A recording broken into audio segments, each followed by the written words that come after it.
Hey guys, welcome into NASCAR Fantasy Fastlane. I'm Jessica Ruffin here with NBC Sports Steve Letarte.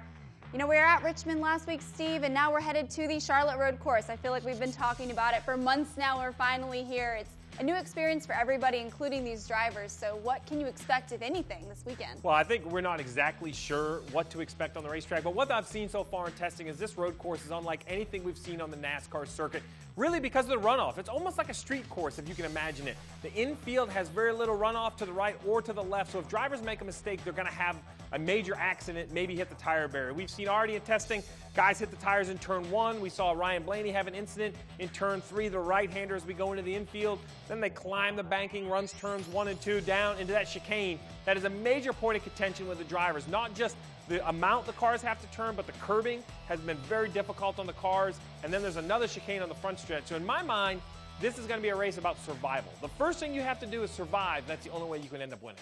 Well, you talk about survival. It's also an elimination race, too. So the field will go from 16 to 12 after this weekend. So looking at your 16 drivers, how are you ranking them right now? Well, so I took each driver and I kind of looked at their road course experience and where they're at in points. And in my mind, that's kind of what this is all about. It is an elimination race. So if we take a look, I kind of have the first half, the worst half of my 16 drivers. I have Austin Dillon, Almirola, Bowman, Larson, Blaney, Johnson, and Logano and Keselowski, 2 Penske drivers, well, 3 with Blaney, all 3 Penske drivers outside the top 8.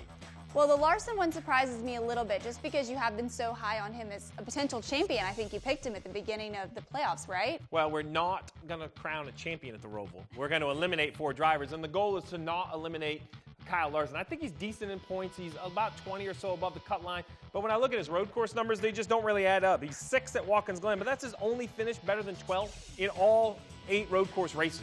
I need some more consistency, and this is going to be the toughest road course ever. I just don't think he is in a top half of the playoff field.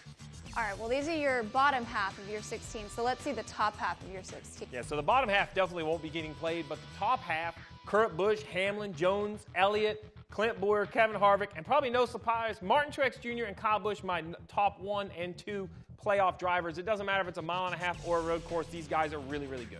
So you've got Eric Jones, Chase Elliott up there, a couple of young guys. Eric Jones is actually pretty far back in the points along with Denny. Well, when I look at Eric Jones, he has a top 10 in the last 3 road course races. I like that consistency, and his second best career average finish on the road courses among all playoff drivers. So while he doesn't have a lot of experience, he has found a way to finish. And like I said, finishing is going to be the most important. That's how he got ranked so high. When I look at Chase Elliott, look, he won the last road course we were at. He won at Watkins Glen. I think that momentum is real. And I think it's kind of do or die. Hendrick Motorsports is not going to move 3 drivers in my mind. A couple are going to be eliminated. Chase Elliott does not want to be one of those drivers. Looking at your lineup, who do you have? Well, so I talked about my playoff drivers, right? So it's very simple. I have to have Kyle Busch. I know that's unpopular. I know he won at Richmond. I think he's going to go back-to-back. So I have Kyle Busch not only on my lineup, but also the race winner, Martin Truex Jr., Daniel Suarez, and A.J. Allmendinger, and then Kevin Harvick in my garage with 16 playoff drivers available. The strategy is still to have a playoff driver in my garage. All right, let's see if Kyle Busch, the number 18 team, can get it done this weekend. Be sure you guys set your lineups and tweet Steve and I with any questions you have throughout the race weekend. All right, and to tune in on TV, it's on NBC on the big network, 2 p.m. Myself, Dale Jr., Rick Allen, Jeff Burton. We're going to cover it. We have no idea the chaos that could ensue.